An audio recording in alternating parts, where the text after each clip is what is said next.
Welcome to the Wheel of Us podcast. I'm John Lenhart, and I'm joined by Jason Demchek. Hi, Jason. How you doing? Doing great, John. So, as we said in the previous episode, season two is all about building foundation so that in season three we can cover Jason's model of everything, which is great. It's amazing. I can't wait for you all to see it. However, the way we're going to do this in season two is I'm going to ask Jason about a belief system or a philosophy component, and then I'm going to try to explain it from my point of view with the mind and brain. So today's topic is quite a big one, and it's a very important one. It's truth. So, Jason, explain truth. So there's two truths as taught by the Buddha, the ultimate and the conventional. And the ultimate is connected to what we would call all the positive attributes, the happiness. And you could think of it, you could call it God, you can call it nature. What's really interesting about the Buddha is there was 13 unanswered questions. So people would ask him questions. And there was 13. When they just asked him the question, he just sat there silently, didn't say anything, just smiled. Do you And have these 13 questions? I'm sorry to interrupt, but do you have these 13 questions somewhere? well, I'm gonna say one of them now. Okay, I have we should do an episode on these 13 questions, or you can give it to me in private. But I'm sorry. I'm sorry to interrupt you. This is already so interesting. So keep going, man. This is awesome. Thank you. So one of them basically like, is there a creator? So he didn't say yes or no. So this is why I'm saying people think Buddhism is atheist or nihilist. He didn't say yes or no. Buddha famously said, come and see. So his whole approach was, if I say there's a God, you're going to be like, oh, Buddha said there's a God, I worship God, I'm good. If he says there's no God, everyone's going to be like, oh my God, Buddha believes that we're just material. So he just remained silent because he knew whichever way he answered would not represent ultimate truth. Ultimate truth, by definition, is beyond word, image, and thought. So it can't be represented in any way. But yet it does exist. So in other words, the Buddhist approach, again, is not to negate God. It's just to clear away what's the next truth called the conventional truths. So the conventional truth is not, it's very interesting. It's ultimately not true because only the ultimate truth is true. But the conventional truth is, you could say there's like different levels of it. So one level, like the level that most people human beings are living at, is the most gross level, you can say. It's people are living in their head. People are living in stories. Like you see your husband and wife every single day, even though every single moment they've changed, right, 1,000 times. So over a day, they've changed so much. But we treat them with, and these stories are always connected to names. So Buddhism, you could almost say, is not just like psychology. It's like purifying our language, our language center, because and you've heard this, like different languages affect how we perceive the world. There's and so the human language center, I think it's called like the Boca region or something, the Broca or something. It's in like the geniuses, it's very large, like apparently. So, but my point is, so most people are completely living on that level, and this level is the least real. It's the most illusory, the furthest away from the ultimate truth. So, but again, if you're a Buddha, most people are operating on that level, so you have to be able to work on that level, to communicate with them. But if you look at it carefully, you realize like our stories in our head. How many times have we believed something to be true and it turned out to not be true? And this is why science is always changing. because it's always story. It's like a thesis is a story. It's a string of ideas that you're trying to match with what actually is. So what is doesn't change, or well, it kind of does, but that's deeper stuff. So that's the first level. Let me just, so we all know, like, our thoughts in our head, our beliefs are not real, but enough people believe in something, they might all believe the wrong thing. So then the next level of conventional truth, if you look at it, you say, okay, so that means that there's this world and there's these things, there's dogs and cats and trees and people and buildings. So that's real. So some people might realize that, the world is not the stories. The world is like, they're like, but even if you look at that, remember, everything is coming together in the moment. So if you look at like a dog, like it's like the dog from one moment to the dog to the next moment has changed so many times. So we know that, like we talked about the other time, everything is just an arising. The movie frame, the movies, the frames in the movie. Right. So from our perception, we're seeing things on the outside, but really if you look at it from a sense point of view, the senses are picking up different frames. The thing is always changing, but our mind is putting those frames of the dog together, right? But then if you go even deeper, like the dog is made up of different parts, like all the different trillions of cells, and those cells are made up of organelles, mitochondria, down to the molecules, and all these things are different processes coming together at the same time, each moment. So if you look at where the dog is, there's no dog. So the point of all this is, the reason why I bring all this up is, okay, so there's a famous quote that says, in order to understand the ultimate, you need to rely on the conventional. And in order to reach freedom and bliss, you need to know the ultimate. So again, this is the tricky thing. It's like the Buddha almost has an opposite approach of what most religious people do.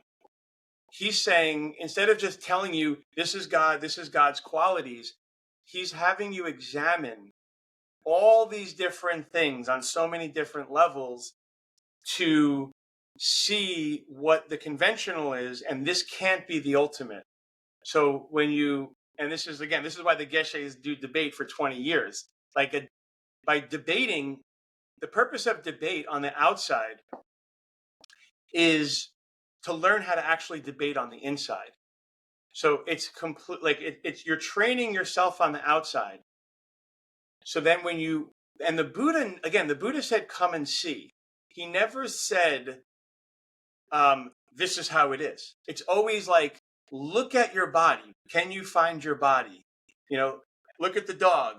So he's just giving you basically mental science experiments to do in your mind, to question everything. So that's why this is uncomfortable. But once you get it, it's so enjoyable and liberating and fun, because it's actually giving you freedom. Because the things that you think are the ultimate are actually not. The ultimate is beyond that, which really means that you have less and less limitations than you think you do. So many more things are possible, including what we would call miracles, right? So the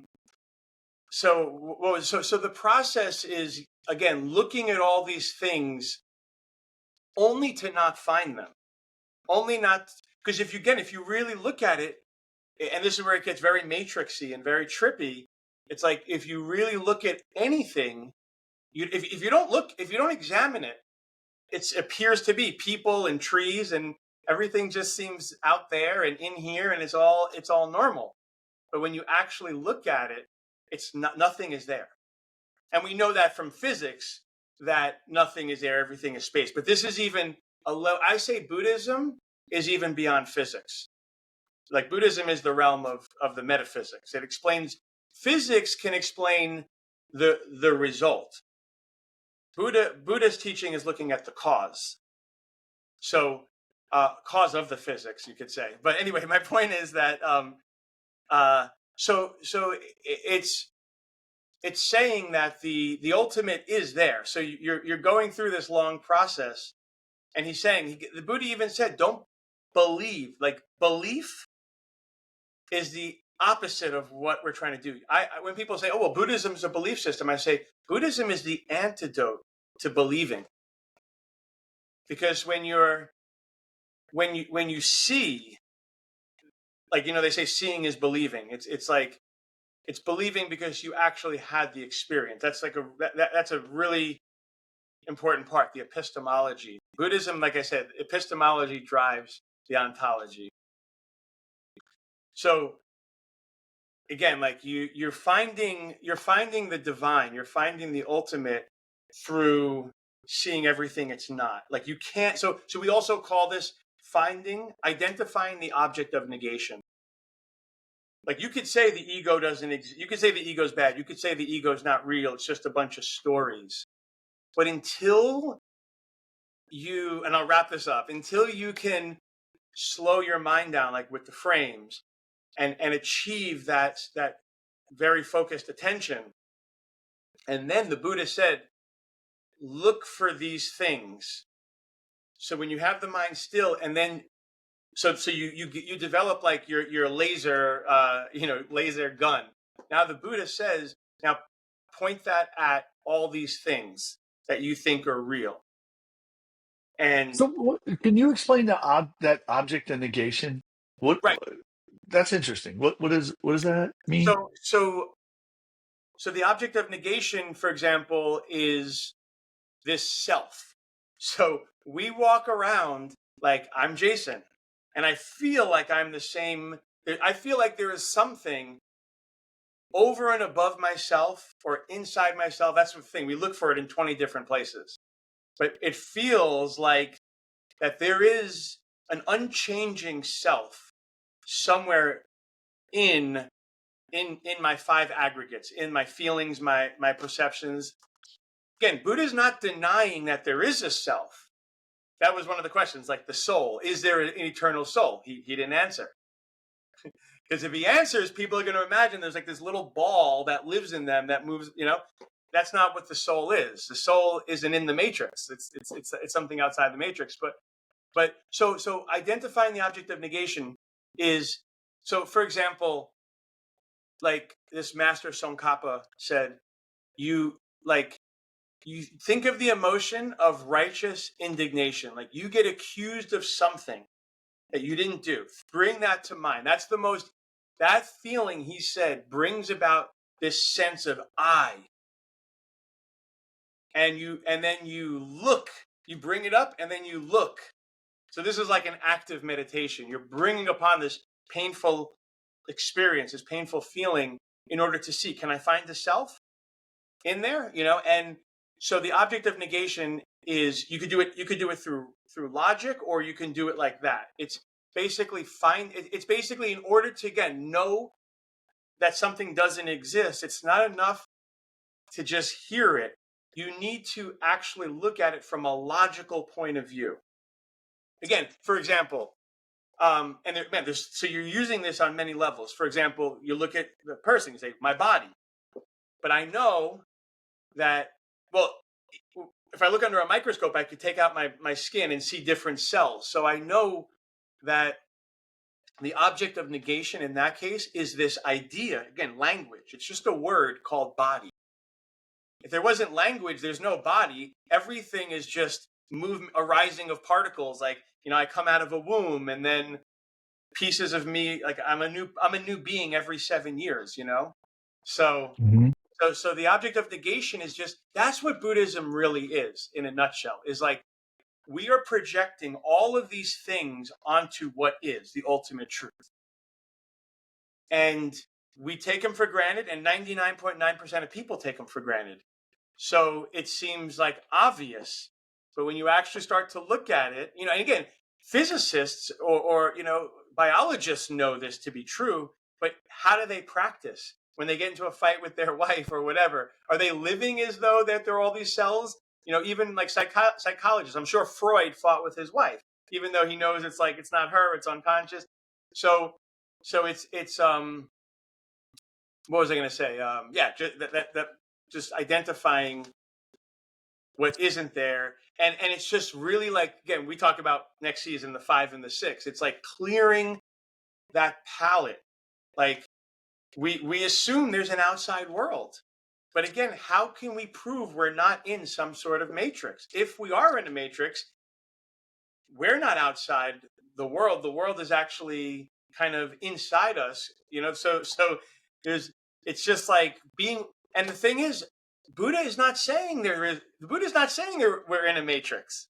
He's saying, go look. And he gives you this incredible logic. He gives you the path. That's the Dharma. And he's not telling you what to believe. He's saying, go on this path. Find me something that's not impermanent. Go ahead and find it. And then you say, yeah, let me think about it. And each step is a different. It's like this golden this golden path of just looking, and each time you remove what's not there. This is where the first and second of the four truths come in. When you remove what you're projecting, look, if you remove the projections and you're more miserable, who wants to do it? But the Right. cool thing is, when you remove the projections, you always wind up happier because you're closer to the truth. You're closer to, you could say, God even. God is, Right. from the So Buddhist perspective, God, I mean, God is everywhere. If there's a God, how could God not be everywhere? It's omnipresent. So you don't need necessarily scripture to find God. right. This is an experiential Right. way to find it. Right. So, well, okay. So thanks for that. I think this reminds me the last episode of our first season where I talked about going from truth to effects and effects to causes. Mm. It's like, to me, Buddhism deals so much in these effects and works its way back to principles.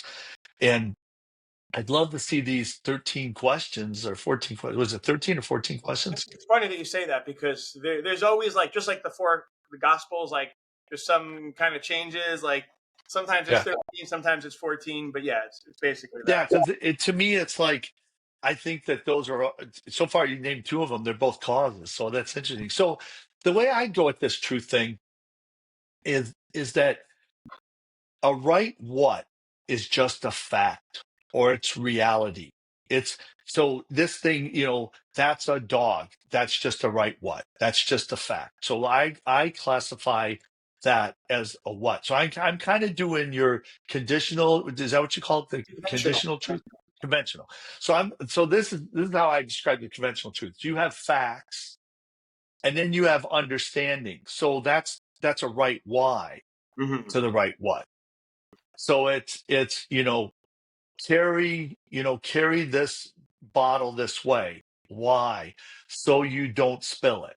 Oh, so carry that bottle the right way is a what. The right way, the why is so it doesn't spill. That's understanding.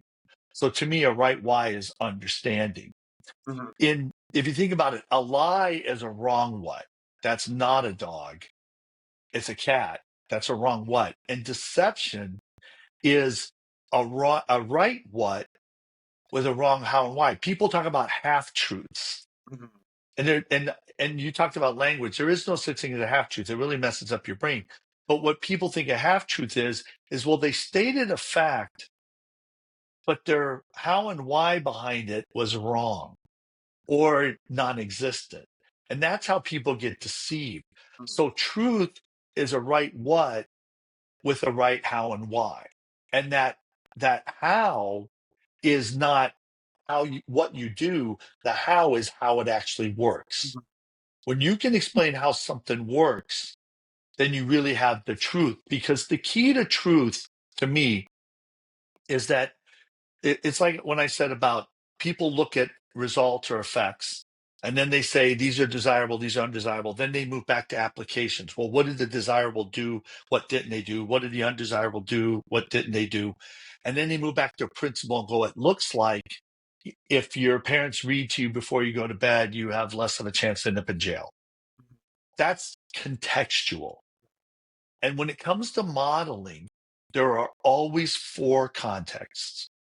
And the thing is if somebody gives you less than four contexts, it's normally because they're eliminating the evil context.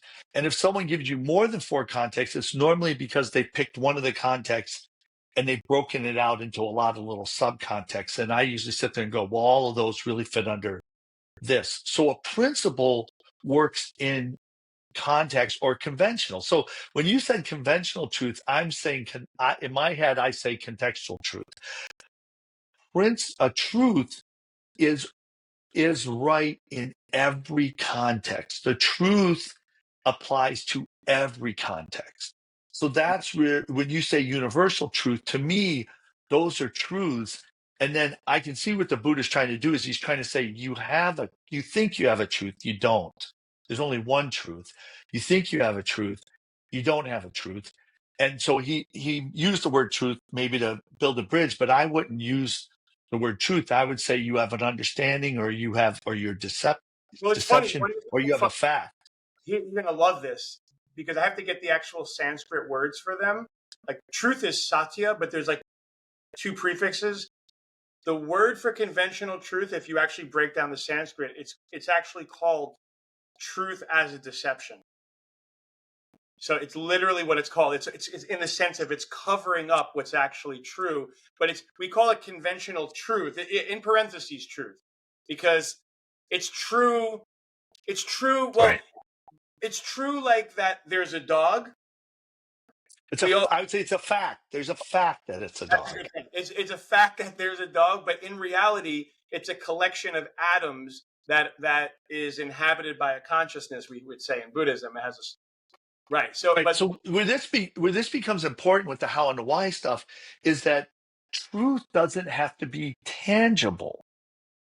One of Mhm. the issues is that truth can be intangible, but people want to go, I ah, see that, that's a reality or that's a fact. And so to me, years ago when I wrote Modeling God, that my definition back then, this is what now 18 years ago, I said truth is a fact that creates. So it's a right what fact, and the right how and why will create. The wrong how and why will destroy. And the example I used in Modeling God is if you walked up to a pastor and said, "Hey, I surveyed the people, and 90% of the people hate when you preach." What? That's a truth. I'm supposed to tell the truth. No, it's a fact. Did that create? It's how mm, you use the fact.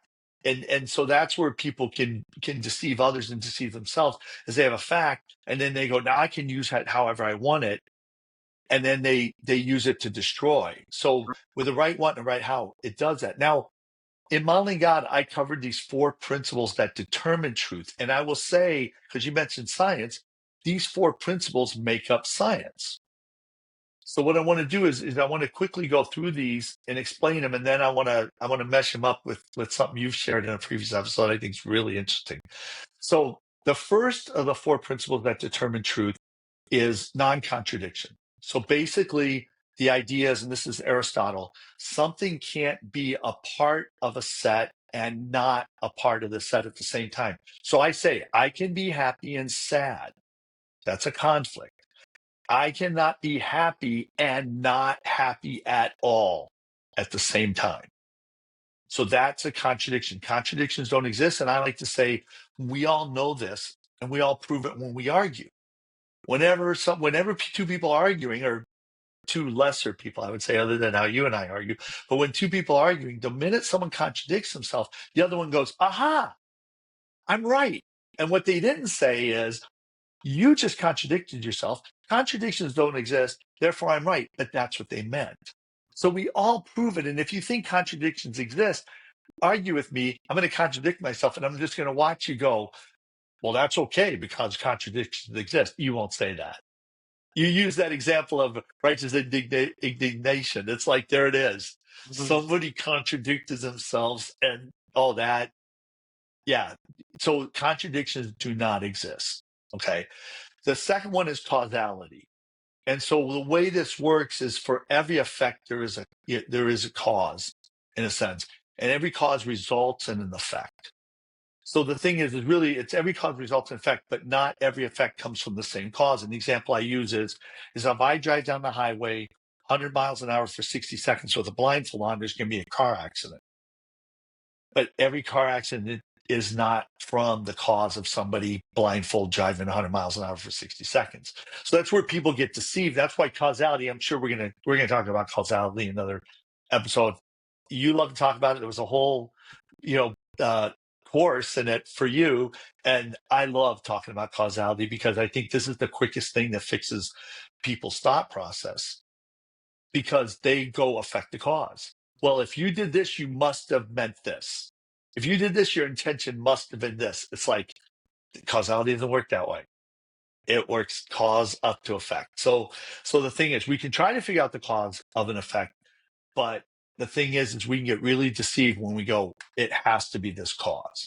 So that's the third one. The fourth one is Time. Like people, who have almost, again, that chart we did last time with the old wives' tales we call it. It's like people just diagnose themselves. Like the body is so complicated, and people like just diagnose themselves all the time. And you're right. Like yeah, it's like it's it's one of the epitaphs of the Buddha is the master of causality, like the ultimate knower of causality. So yeah, you're spot on with That's amazing. yeah. That's amazing. That's an amazing title to have, the master of causality. I love that. So the third one is really, I think, the most powerful. It's contrastive thinking. The opposite is comparative thinking. So you've heard people say, if it looks like a duck, it sounds like a duck, walks like a duck, it must be a duck. Hmm. That's not true. And I think a lot of Buddhism is saying that same thing. That is not what do you say? That's not it. Contrastive, and you said negation. That's why I asked about the negation. So the object of negation sounds like this contrastive thinking, where really the only way you know something for sure, all you know for sure is what isn't true. Right, And so you have to eliminate everything. right. That's it. This is a lot of what we already saw, and you've already explained. So that's how you know something is true. You could say no black swans exist because I've never seen a black swan, but the minute you see a black swan, it's like, oh, I was wrong. Hmm. So the thing is contrastive is trying to prove yourself wrong, trying to see the opposite. And the thing is this is how you remove bias. Everybody goes, you can't remove bias. You can remove bias. Actively use all your effort to actively prove the other person right. This is I debate. I have This is what I was what's saying. that? This is debate, and this is why you debate yourself. This is literally all of what it is. Is you're going in there. If you could, you said I do an internal debate, and I sat there and went, I know you know this, but I don't think everybody else is going to agree with this. But the thing is you can internal debate if you actively try to prove yourself Exactly. wrong. That's the thing people don't understand about probably both of us, but I go through this all the time. People will just make a statement like, this vegetable is good for this. I'm not going to believe you just because you told me. And people get insulted if you don't just, but like it's like, oh, you don't trust me? It's like, I need to see the evidence for that, like I'm automatic. What else did you consider? Have you Yeah. considered this? Have you considered that? Like I that's what I'm asking. every time I hear anything, including myself, I'm always looking for how can I contradict it. And that's also in philosophy, in logic, you have to be able to find a way to disprove your statement. So this is what science really is. It's Yeah, these four principles, and I'll do the fourth right. one next, but I want to stop here because bad science is comparative thinking. I'm going to run an experiment to prove myself right. And one of the things I did when I worked at Dow, I was the youngest inventor of the year in the history of Dow, and part of the reason was when people would come to me with an experiment. I go, so what's your belief? My belief is this. What's the experiment you're going to run? I'm going to run this. Okay. What are you going to say if the data comes out like this? They go, well, I'm right because of this. And then I'd say, what if the data comes out the opposite? Well, I'm right because of that. I go, why run the experiment? You already know you're right. Hmm. You should be running an experiment to prove yourself wrong. And Exactly. when I formulated, which is very complex, we'll talk about that some other time, I learned the most from when the product failed. because then I knew for sure this doesn't work. But when something kind of works, I don't know what's working and what's not working. So everybody get all upset when something really failed. And I go, what do you mean? We now know for sure this ingredient and this thing is just not it. That's gone. We're gonna get there. This is emptiness. Like, I mean, you're literally just teaching the Buddhist principles.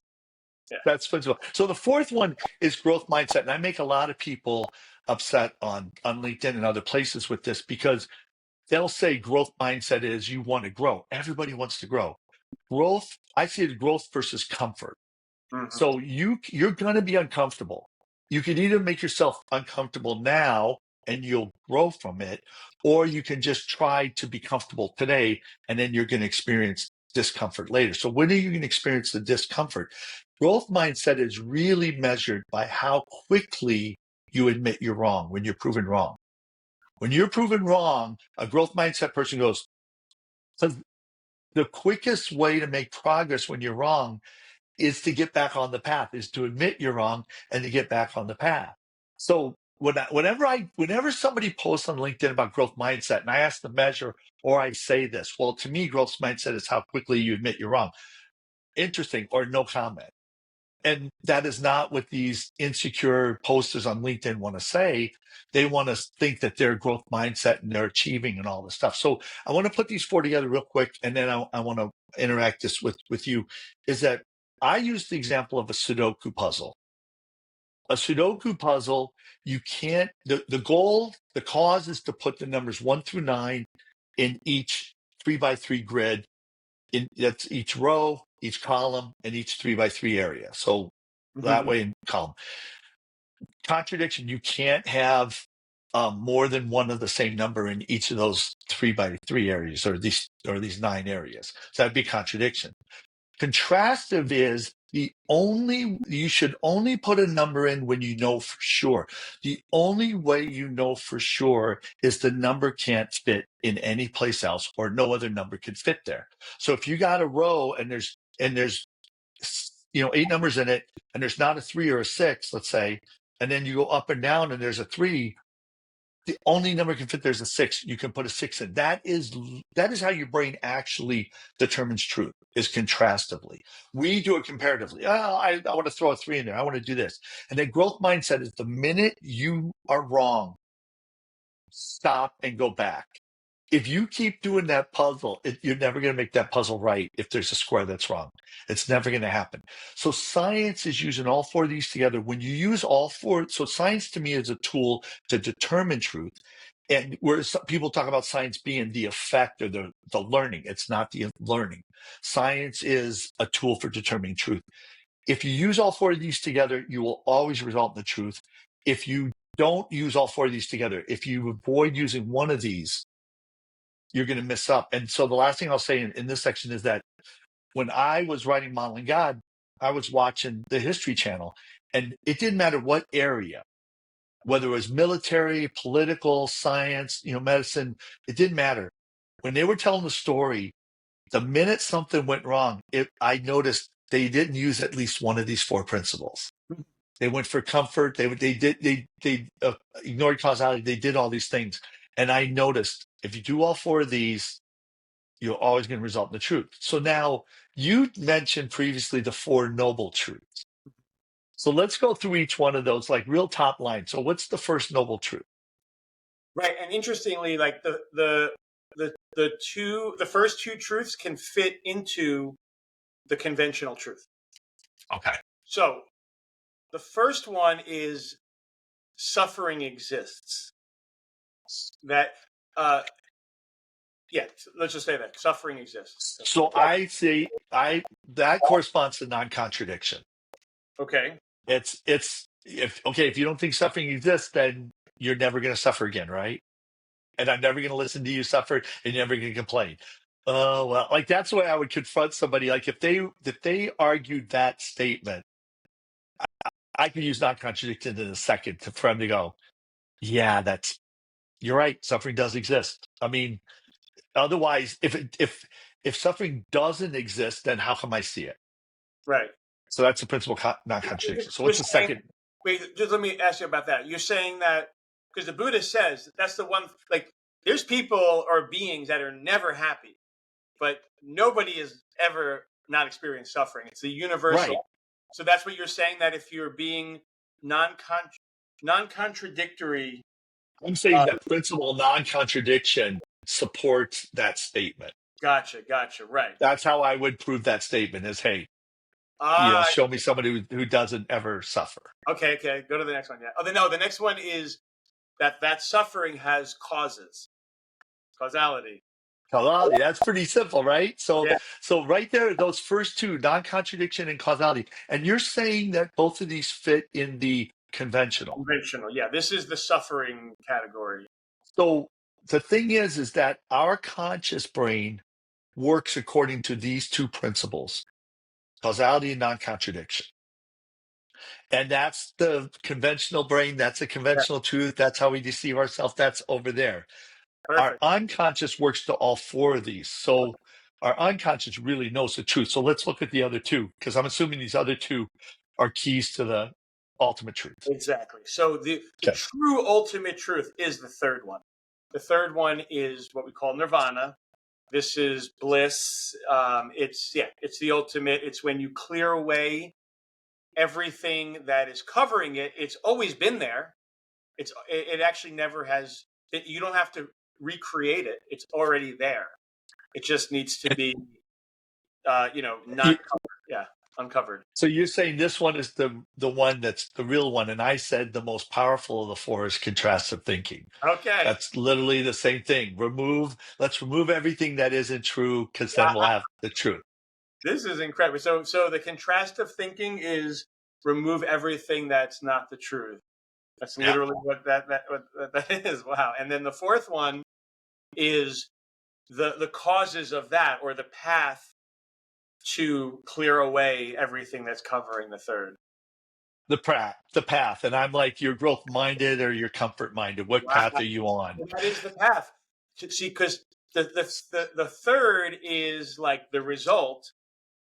To get to the result, you need the whole path is clearing So the down. way I say it to people is I say your unconscious knows those four. Okay. And I would say your unconscious knows the four that you just stated. Your Okay. conscious knows the first two. Right. And everybody in life is either progressing to this or progressing to this. Okay. So what's really happening is you're either going to, and this is the way I would say it for Buddhism, you already have mastered the conventional truth as a person. You need to master the ultimate truth. You need to learn contrastive thinking. You need to learn true growth mindset versus comfort. The thing is if you don't, you're going to lose non-contradicting causality. And there's a classic example of this.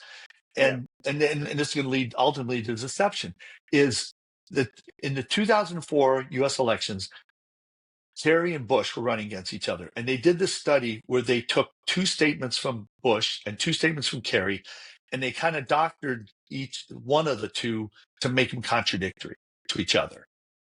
And so then they had 24 Kerry supporters and 24 Bush supporters, and they put them like MRI looking at their brains, NMRI, I think it was.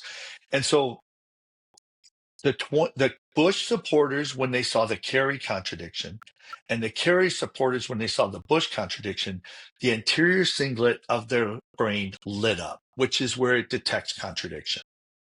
So their Mhm. brain detected that contradiction, and they went, "He lied." Great. When the Kerry people saw the Kerry contradiction and the Bush people saw the Bush contradiction, the anterior cingulate didn't light up. And worse, another part of the brain that rewards them for looking for a contradiction lit up. So these people all truly believe that they looked for a contradiction in their candidate and they didn't see it because they rewarded themselves for having looked. Wait. But objectively, we could tell they never looked. How can you so that part of the brain that rewards you for looking, is that lighting up every time someone says anything to look for contradiction? Yep. Interesting. And feel justified. Like you feel justified with that part of the brain. So these people are So, experiencing brain damage. well, that's what I was going to This say. is brain damage. Well, not only that, but again, I call Buddhism inner brain, brain surgery, brain repair. I've heard you say it too. I knew like we were so connected on that.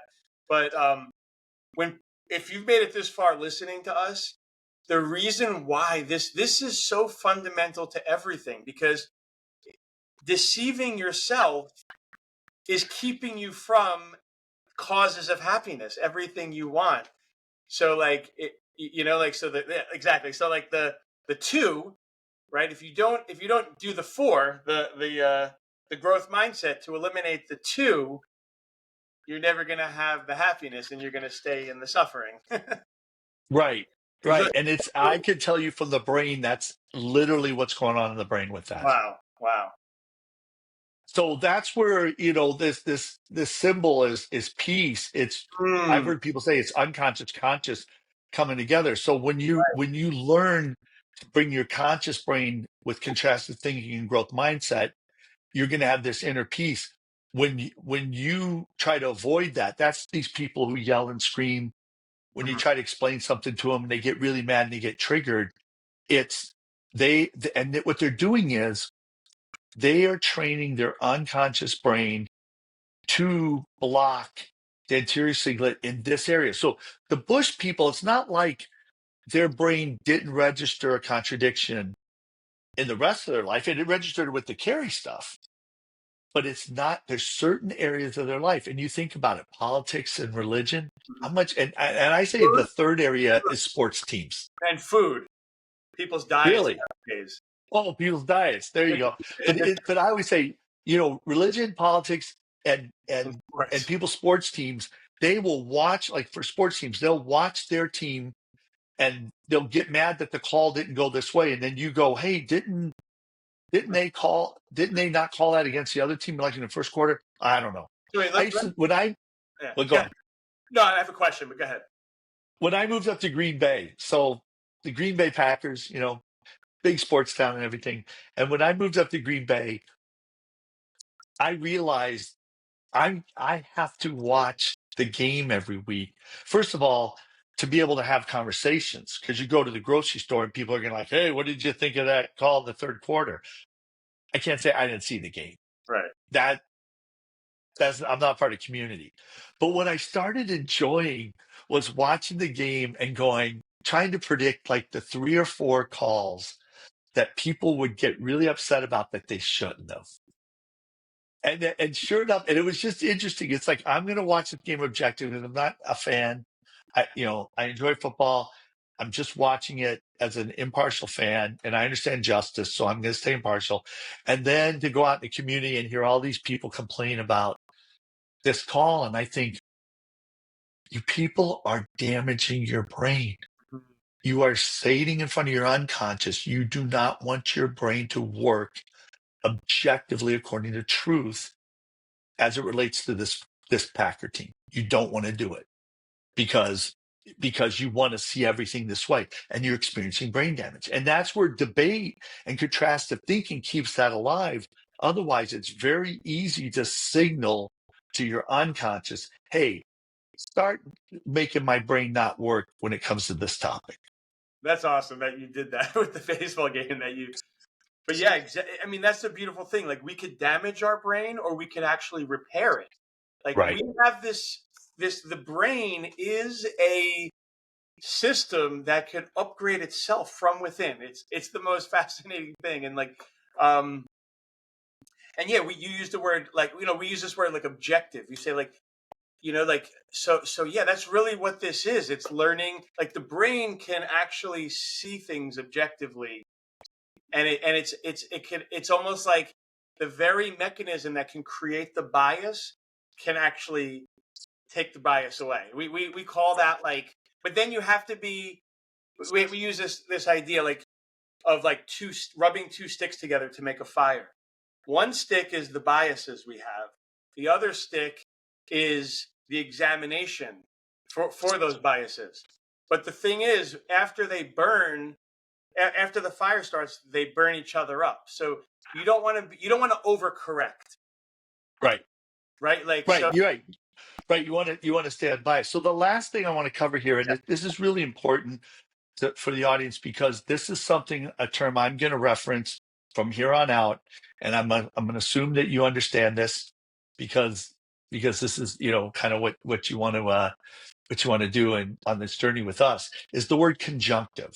Mm, And so what I see, some people call it a Venn diagram, but conjunctive is a very specific version of these two overlapping circles.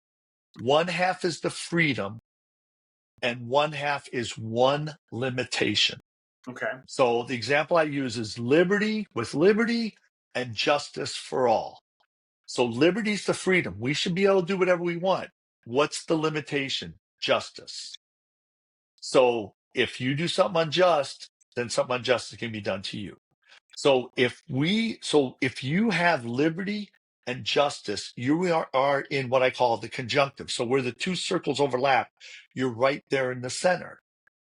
The truth is always a conjunctive. Okay. Another way to say it is something that applies in every context is always a conjunctive. And it's usually made up of two words or two phrases. And so you already use an example is righteous indignation. It's indignation. I can barely say the word. Indignation is the freedom, but righteously. That's a conjunctive statement. And there's a lot of things you have shared from Buddhism that are these conjunctives. And I would just smile. And I wouldn't say anything when you're going through it because I didn't want to confuse people. But it's like I'm going to be bringing that up from here on out. Like when people say something that's a conjunctive. So the thing is that we have an equation for truth, and it's there. So notice what I do to help people is I help them defend their thought process and stay in that conjunctive. So if somebody states more than one contradiction to you, and teenagers are the best at this, if you state more than one, I'm sorry, a limitation. If you state more than one limitation at somebody, there is going to be a contradiction. There has to be. So you're going to find it. And teenagers always find it. You can't do this and you can't do that. Well, then how do I do this? Oh, stop, smarten off to me or whatever. So the thing is the minute you give somebody more than one limitation, there is going to be a contradiction and you're pulling them out of the conjunctive. Likewise, if there's no limitations, then what that person's doing is pulling you out of the conjunctive and pushing you the other way. And my example is this, is because to me, the thing that hinders happiness the most is this, is people go, I really think I would be happier if I had no limitations. Mhm. So Jason, you and I, we all have a liberty with justice agreement with everybody. That's our agreement with everybody. If I do something wrong to you, Jason, I shouldn't get away with it. If you do something wrong, you shouldn't get away with it. If you steal something of mine, you shouldn't get away with it. If I steal something, we all have that we all have that agreement, and we're all the conjunctive. It's great. But somebody always goes, and I used to say the king, the boss, or some of your friends that are out of the conjunctive. They go, I just would be happier if I had no limitations. So what they're really saying is if I do something wrong to you, you shouldn't come back at me. So now I just gave you two limitations. So you have justice and not justice with me. So you're supposed to act according to justice, except when John does something to you, then it's non-justice. I just pushed you out of conjunctive into two limitations while I went over to the freedom. And what I always say to people is when someone says that, you go, well, would it be okay if I did that? Mhm. And that's where you see these people who want to act in the freedom. They have these fights with their friends. But they want to have all this freedom and they want to treat their friends however, and it's okay if I abuse you or don't abuse you too bad. If I abuse you a little bit, it should be okay. But if you abuse me a little bit, you better get your act together. And all of a sudden you have these fights. So if you remember in the very first episode of season 2, we said the mainstream people, when it comes to thinking, they're the ones who want to live in freedom. And we said the people who want to be a part of this journey we're going on, we want them to move up to the analysis, which is the limitation. We want them to embrace the limitation and be logical. And that's really what the limitation everybody's avoiding is logical. That's not very logical. What do you mean logical? It shouldn't be logical. And it's like, okay, you want to be in You see, freedom like land. four truths fit into the analysis part of that, or they also involve synthesis. Well, see, then where you and I really want to elevate everybody is Right. synthesis, contrastive thinking, and growth mindset. Those two ultimate truths, Those are synthesis. 3 and 4 are I synthesis. cannot believe yours match up so perfectly with like that is. Do you understand? Like that's the most profound statement the Buddha gave was those four truths, and you came up with that on your own. Like that's insane. Right. So, because the thing about contrastive thinking is really taking the step back, bigger system, and going, wait, how could this be wrong? What do you mean, how could it be wrong? We're in the system. Let's take it apart and prove it more right. And Mm-hmm. that's what these people do. So, the last thing I want to mention here is the problem with being in the conjunctive, the problem for you and I've been doing this for 15 years. When you're in the conjunctive, the people in the freedom side think you're the limitation side. And the people on the limitation side think you're the freedom side. So everybody on Facebook is arguing. And they're all arguing either from the freedom or the limitation side. Every argument on Facebook is a freedom argument versus a limitation argument. If you go on there and state a truth, both sides will attack you. So 99% of people are arguing with each other, getting nowhere. Right. And they're literally preventing the 1% who has the answer from going forward because they bond together to attack the That's right. person in the conjunctive. So throughout history, the people who had the truth get persecuted Mm-hmm. because everybody thinks they're the enemy. Everybody thinks they're in the other half. Yeah, it's almost like you're taking away their enemy, so now you become the enemy. So And, that's a lot of, I think, what you and I face. and it's so interesting. Like we have like the Liberal Party is like the freedom, right? They want like, The freedom. and then you have the conservative, like they want the one limitation of justice. Well, they want a bunch of limitations. That's true. That's true. That's the thing is conservatives want all these. And so one of the things to notice is the conservatives, the freedom people are going to hurt themselves. Mm-hmm. Right. But they say, what do you care if I hurt myself? Right. And the Conservative. conservatives, the limitation people, aren't going to hurt themselves. They're going to hurt everybody else. Right. And so that's where we have this. And so the last thing I will say, this I've never said this publicly, but the answer is the truth. And the way to get to the truth, it's 2 steps. The first step is limitation, and then the second step is freedom. And so what happens is the freedom people know the last step is freedom. The freedom people know the last step is to love, have compassion, do all the stuff. So they go, well, let's just go there. Let's just go there and let's just get everybody else to go there. It's not logical at all. It's the feelings. And the problem is they can't logically explain to everybody how to do it. They let go of causality and contrast. They let go of causality. Yeah. Right. So the thing is the problem is that the limitation people, they don't ever let go into that second step. They want what they want, and then they don't realize they only have half of it. There's no compassion, there's none of these other things. And the issue is the freedom side, when the limitation side is trying to get their thing, they're going to argue logically. When this side doesn't get their thing, what are they going to do? They can't argue, so they start taking over. So every time a dictator arose, it arose here. Every dictator arose from the feeling side, and then it's like we're gonna have a revolution. We're gonna get the people together. We're gonna be free. So the And then thing is that these feeling people should learn some Buddhism. They should learn some logic, uh, because then they can convince them and then pull them over to this. So the answer is limitation, then freedom. yeah, But we have a group that's doing limitation. They won't do freedom. So they're pretty evil people. And then we have a bunch of people who think, well, the last step is freedom. Let's just jump to the last step without doing the first step.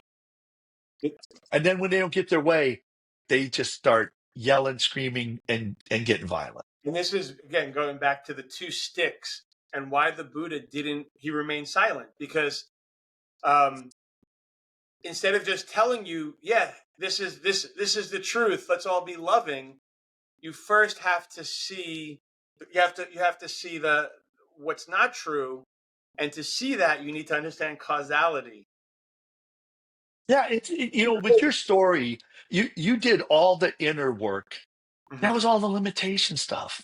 Hmm. And then you can demonstrate all the feeling stuff and all the stuff to help other people. Hmm. So that's where, Western medicine is like, hey, if you just learn all this stuff, then you're practicing.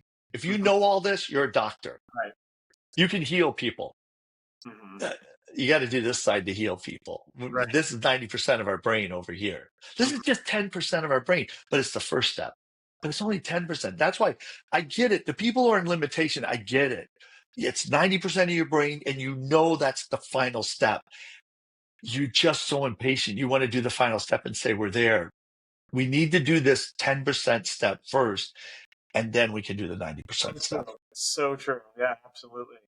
How, I got a question though. How did you? What? Why is there's two in the like the growth and the contrastive are only in the unconscious? And how did you figure that out? Because our conscious brain works according to comparative thinking, Hmm. and our conscious brain works according to comfort. The pathway in the brain, the pathway in the brain is causality and non-contradiction, and then you're looking for the shortest path that makes sense. So the Mm. minute someone says something, you're trying to make it make sense. So the Da Vinci Code Hmm. is a great example of causality and non-contradiction, and zero contrastive thinking and zero growth. It's like, I'm going to put a thing together that seems cause effect without a contradiction, but I don't want to hear any of the other side. And it appeals to people in their conscious brain. And then they feel like this is true. It's got to be true. And there was no examination.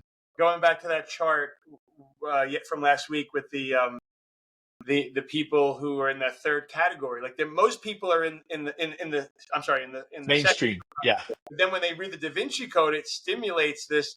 Ooh, there's an explanation, but they don't. It's yeah, it's totally like It not. does move them up. It does move them up. Now they're no longer in the freedom, whatever. They're like, wait a minute. Did you see? And so I love people who are like, conspiracy theorists. Yeah, They're going cause and effect in that. And it's like, okay, but now let's take you to synthesis. Like, this is how you're going to become enlightened. So let's take this and step. again, this goes. Contrastive thinking and growth mindset. And this is again that Buddhist maneuver of learning to undermine the whole thing. So like yes, they're in this causality, but what like what like what if all of that is not true? In other words, like it makes sense. You put these pieces together, but yeah, it could be completely like out of context or right. Yeah, Right. For episode 3 of season 1, you said Buddhism can question everything. right. And Exactly. that's contrastive thinking. Right. The minute a belief system says we can't question this, it's like we just lost our ability to determine truth. Hmm. We just went comparative thinking, comfort, and that's what that is. So that's what I loved about that. We should be able to discuss it. We should be able to debate it. We should be able to have an exchange. The minute that is nope, it's this, and I don't want to hear anything, and you're the devil or you're a heretic, it's like, okay, I know who the enlightened person is here, and I know who the deceived person is. And that's why like this work, like my dream is for us to create a debate curriculum. Not taking what we learned from the Tibetan stuff and the Socrates Aristotle, and now creating something that so excited for this. Yeah, it really is like before you could start talking about um, what diet to eat, anything, you really need to have this because if not, you're working on what we call in Buddhism correct assumptions, meaning someone could know it and teach you the truth, but you don't know why it works. So Right. so when someone comes along and says, "No, you're wrong," you're like, "Oh, maybe I'm wrong." So everything you're doing is you're only able to believe the person who's the most charismatic. So again, this work, this whole point of this episode, and we literally are talking the same language from two Yep. different perspectives. It's really, if we can sum it up in one sentence, learning how to stop deceiving yourself and being deceived by others. And of course, deceiving others as well.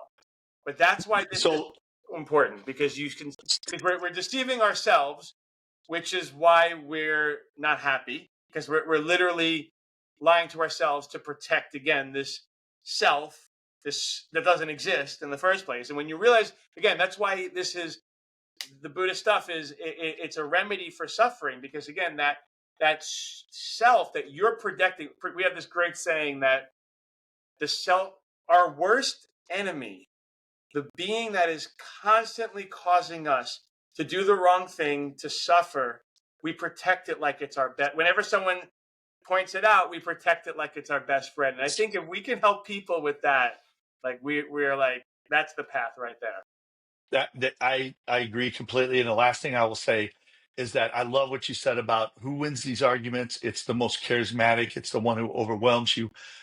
I embrace these four principles because if and I teach them because I want everybody to have them when they debate with me because I want the truth to win. The truth will always win. So I tell people I taught these principles to my son when he was 11, and by the time he was 13, he won half the arguments that I had because I'm not right all the time. I'm right about half the time because I'm trying something out. And everybody's like, why would you teach your teenager these principles? It's like, because I want the truth. Yeah. I don't want to win these arguments because I can intimidate them. I want the truth. And so if he's right, he's got the tools now to be right versus I don't want him to grow up thinking, oh, the person who talks the most, you know, ornate and all this stuff is going to be the winner. I want the truth to win. So that you're right. This is how to stop yourself from deceiving yourself and how to defend your thought process from others deceiving you. So I think it's a Almost like it's great like a conclusion. yeah. I've heard like described as like a mind virus, like bad info. If you don't have the firewall to protect yourself, then people are just going to put stuff in you, and that's why people are afraid of conversations because like they just don't know if someone's saying something, they don't know how to unhear it. It's like, but if you Right. have tools, you can just test it, and then Awesome. yeah. Thank you, man. We can go on forever, but yeah, Awesome. Yeah, no, this was great. Thank you so much. This is can't wait for the next topic. These are all going to be deep ones. They're going to yeah. all be deep this season.